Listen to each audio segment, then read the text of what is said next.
کچھ درویش ہیں، درویش اللہ والے، جنہوں نے واقعی بند کیا ہوا ہے اپنے اوپر خواہشوں کا دروازہ. وہ کہتے ہیں نہیں دروازہ نہیں کھولنا ورنہ یہ دوبارہ بند نہیں ہوتا.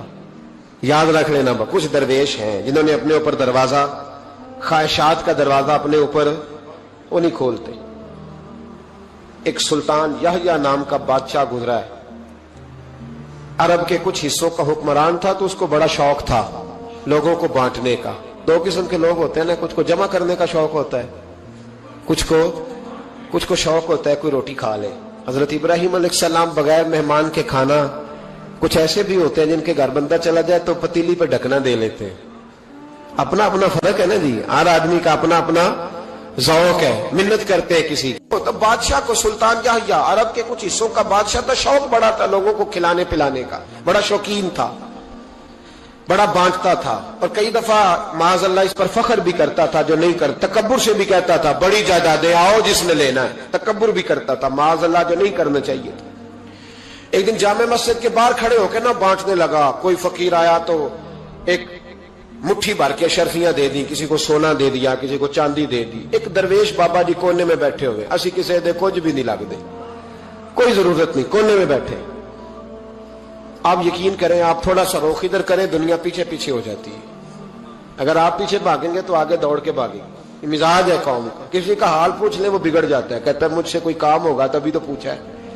اور آپ چپ کر جائیں، خاموش ہو جائیں، یہ بھی بڑی مصیبت ہے. کہ پیار کر لیں تو اس کا بھی نقصان دیکھنے میں آتا ہے. کہتے ہیں پتہ نہیں میرے اندر کیا لالچ ہے، کیا خوبی ہے جس وجہ سے مجھ سے اتنی محبت ہو رہی ہے. وہ بابا جی کونے میں توجہ ہی نہیں کی. جب توجہ نہ کی تو سلطان کی توجہ خود بخود ہو گئی. سلطان یحییٰ کہنے لگے بابا کوئی قابل توجہ آدمی ہے، سب لوگ لائنوں میں لگے ہوئے بھاگ رہے ہیں، بادشاہ آیا ہے. یہاں تو شادی پہ کھانا کھل جائے تو بڑے بڑے امیروں کا پتہ چل جاتا ہے کہ بننے کیا لگا ہے. کہتے پتہ نہیں دوبارہ چھوٹے گوشت کی ٹرے آئے گی کہ نہیں آئے گی. اور اتنا سارا رکھ لیتے ہیں کہ المان والحفیظ، بڑے بڑے امیروں کے پول کھل جاتے ہیں، پتہ چلتا ہے کتنے تگڑے امیر ہیں. تو جب اس نے کہا شرفیاں، سونے، ہیرے، جواہرات، تو جو نہیں تھے فقیر وہ بھی لائنوں میں لگ گئے. لیکن وہ فقیر پھٹے پرانے کپڑے، سانو تخت ہزارے دی لوڑ کیے، نالے کی لگے شہر بمبول دے نال، اسی اپنی بال کے سیکھنے، سانو کی لگے کسی اور دے نال. اور اقبال نے اس کی تشریح کی. اقبال کہنے لگے ہوا گو تند و تیز ہے لیکن چراغ اپنا جلا رہا ہے. ہوا گو تند و تیز ہے، تیز ہوا میں چراغ نہیں جلتے. ہوا گو تند و تیز ہے لیکن چراغ اپنا جلا رہا ہے. وہ مرد درویش حق نے جس کو عطا کیے ہیں انداز خوش روانہ، فرماتے ہیں جسے اللہ نے بے نیازی دے دی، لالچ سے دور کر لیا، وہ کسی کی پرواہ، وہ اپنا چراغ جلاتا ہے. اپنی مٹی پہ چلنے کا سلیقہ سیکھو، سنگ مرمر پہ چلو گے تو پھسل جاؤ گے. وہ پاپا بیٹھا ہے تو بادشاہ کہنے لگا اسے بھی بلاؤ. بابے کو بلایا، کہنے لگا تجھے کچھ نہیں چاہیے؟ بابا کہنے لگا چاہیے تو بڑا کچھ، پر تجھ سے نہیں چاہیے. کہا کس سے چاہیے؟ فرمایا اس سے چاہیے جو دے کے حساب نہیں پوچھتا، بغیر حساب دیتا ہے، اس سے چاہیے. کہنے لگا نہیں دروازہ کھلا ہے تو بھی لے لے. بابا کہنے لگا میں لے تو لوں پر تو دے کچھ نہیں نہ سکتا. بادشاہ کو غصہ آیا، اکڑ تھی، تکبر تھا. کہنے لگا تو کیوں نہیں میں دے سکتا، تو سوال کر. تو بابے نے ساتھ والے فقیر سے لکڑی کا کالا پیالہ پکڑا، ہوتے نا فقیروں کے پاس مانگ، لکڑی کا کالا پیالہ. تو کہا لو دے دو کچھ. اس نے فوری طور پر سونے کی اشرفیاں مٹھی بھری اور لکڑی کے پیالے میں ڈالی. اب جب پیالے میں ڈالی تو کڑ کڑ کی آواز تو آئی، پر پتہ نہیں وہ کدھر گئی ساری اشرفیاں. دوسری مٹھی ڈالی تو پھر کڑ کڑ کی آواز آئی، پر اشرفیاں کدھر گئی کوئی پتہ نہیں چلا. تیسری، چوتھی، پانچویں، بابے کا پیالہ خالی کا خالی. 2 دفعہ بھی، 4 دفعہ بھی. یہ بادشاہ لوگ ضدی ہوتے ہیں، مانتے نہیں جلدی. جو کہ کسی نے بتا دیا ہوتا ہے نا سارا کچھ تم ہی ہو، اڑ جاتے. ہاں جو جس منصب پہ بھی بادشاہ ہوتا ہے اڑ جاتا ہے. اس نے کہا میں بھی ضدی ہوں، پیالہ بھر کے چھوڑنا ہے. ایک بوری منگا لی، دوسری منگا لی، تیسری منگا لی. بابا خوش ہے، مطمئن ہے، چلو ڈالو، تم نے کہا تھا ملے گی. اب وہ مٹھی ڈالتا، کبھی اشرفیاں، کبھی ہیرے، کبھی چاندی، پر پتہ نہیں کدھر جاتی. بالآخر آہستہ آہستہ بیک ہونے لگ گیا. وزیر کہنے لگا بادشاہ پیچھے سے بوریاں ختم ہو گئی ہیں، اب نئی منگانے لگیں گی، پیچھے کوئی چیز بھی نہیں، ختم ہو گیا سارا کچھ. انسان کسی کو کیا دے سکتا ہے؟ کیا ہاں وہ انسان بڑا نوازتے ہیں جن کے پاس خزانے بھی اللہ کے دیے ہوئے ہوتے ہیں، وہ نوازتے ہیں لوگوں کو. वो नवाजते। कहा तू क्या दे सकता है? बादशाह जब तंग आ गया ना बादशाह, तो घोड़े से नीचे उतर आया और बाबे के पैरों में बैठ के कहने लगा, बाबा ये प्याला है किस बला का नाम? नीचे कौन सा कुआं है कि जो कुआं जो नीचे गिराता ही जाता है और जो भरता ही नहीं है?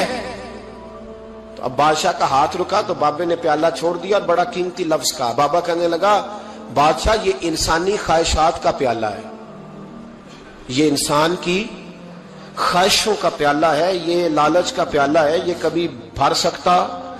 इंसान कभी कहता है या अल्लाह अपना मकान दे दे, बड़ा राजी हूं, उसे अपना मिल जाता है, फिर कहता है नहीं सोसाइटी में होना चाहिए। फिर सोसाइटी में अल्लाह देता है तो कहता है 5 मरले का छोटा है। इसके नफ्स का प्याला कभी भरता। नबी पाक अलैहिस्सलाम ने फरमाया था, उस ख्वाहिश के पीछे ना लगना जो तुम्हें नई ख्वाहिश में डाल दे। वो नहीं समझ आई बात किया, बड़ी बात कर दी हुजूर ने एक जुमले। मुस्नद इमाम अहमद बिन हंबल में हदीस है, फरमाया उस ख्वाहिश के पीछे ना लगना जो तुम्हें एक नई ख्वाहिश में डाल दे, उसके पीछे ना लगना। और फरमाया उस ख्वाहिश के पीछे ना लगना जो तुम्हें बेजा ख्वाहिशों के पीछे लगा दे। लोगों के लल्ले तलल्ले, परेशानियां, आजमाइशें, लालच, हवस, वो परेशानी वो इतनी ओढ़ ली है लोगों ने कि दिलों से तकवा, रूहानियत, इबादत, दर्द, ज़ौक, शौक खत्म हो गया। दुनिया ही दुनिया बची है, दौलत ही दौलत बची है, बाकी हर चीज को नफ्स का सांप डस गया। मुहद्दिस इब्न जौजी रहमतुल्लाह अलैह फरमाते हैं, मेरे शहर का एक मालदार शख्स था तो एक बड़ी नागन खरीद के लाया। नागन सोने का अंडा देती थी नागन, पर अंडा सोने का अंडा देती थी।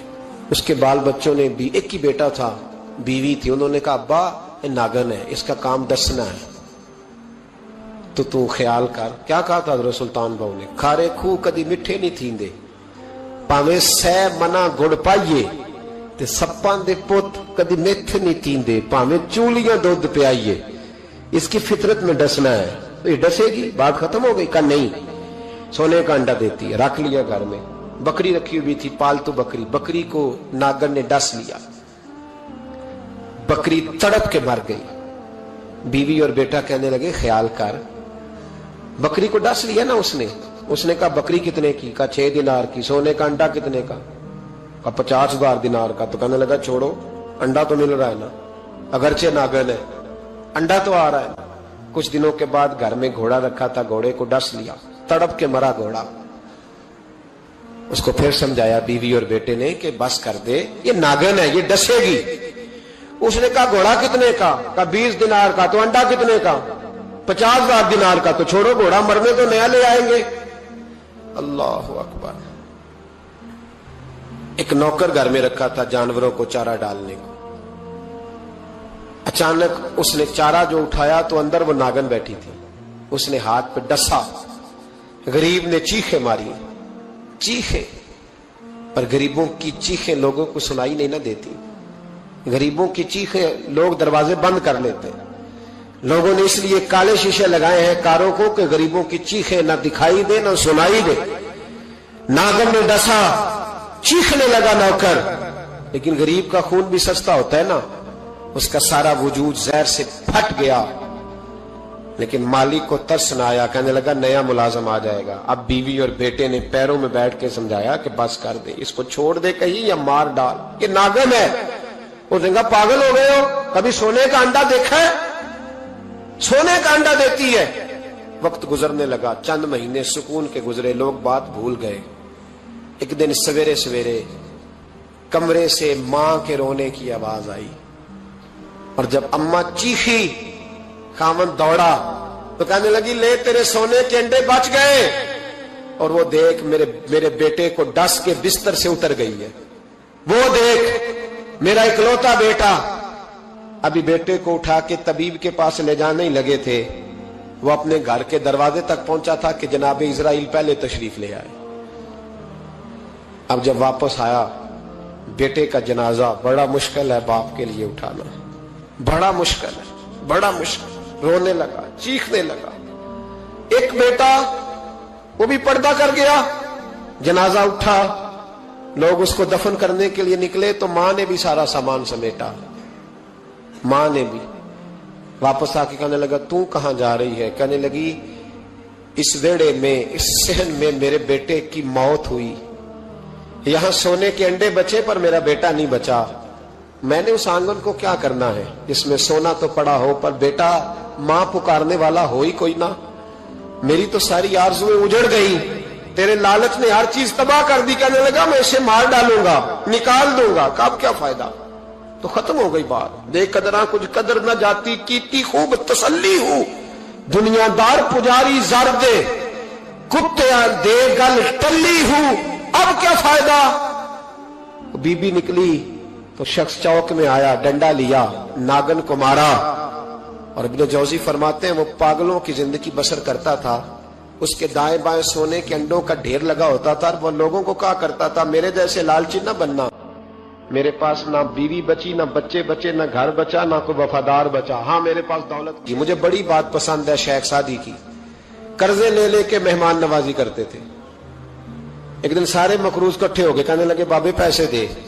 बाबा जी कहते हैं वो पैसे मांग रहे हैं, मुझे टेंशन है कि इन्होंने खुआया कुछ नहीं, मुझे परेशानी लगी। एक बच्चा कोई चीज बेच रहा था, वो खील मरुंडा नहीं बेचते बच्चे, वो बेच रहा था तो आ गया, तो कहने लगा लेनी है? तो बाबा जी कहने लगे मेरे मेहमानों को खिला दे सारी। बच्चा भी राजी हो गया कि सारा इकट्ठा ही गाहक मिल गया, तो सारा जब खिला दिया कहने लगा पैसे। तो शेख सादी फरमाने लगे तू भी बैठ जा, ये सारे पैसे लेने आए हुए हैं, बैठ जा, इनके पैसे इन्हें मिलेंगे तो तुझे भी।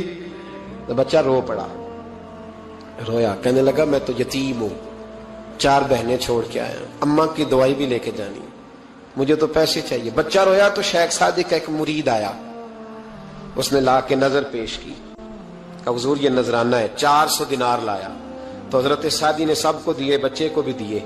सब लोग चले गए तो उन कर्ज लेने वालों में से एक बंदा समझदार था, हजरत सादी के पास आके कहने लगा बाबा समझ नहीं आई, हम बरसों से लेने आ रहे थे, मिल नहीं रहे थे, कितने महीनों से मांग रहे हैं, नहीं मिल रहे थे, आज फटाफट मिल गए। तो शेख सादी बुजुर्ग थे ना, तो बुजुर्गों वाली बात कर गए।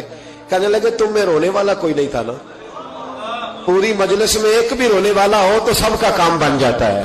रोने वाला आशिक दा कम रोना तोना, ए बिना रोयो नहीं मंजूरी, बिना रोयो नहीं मंजूरी, ते बिना रोयो नहीं मंजूरी। आशिक सदा ही रोंदा रहिंदा, भावे वसल होवे ते भावा दूरी का। रोने वाला एक आ गया तो सबका काम बन गया।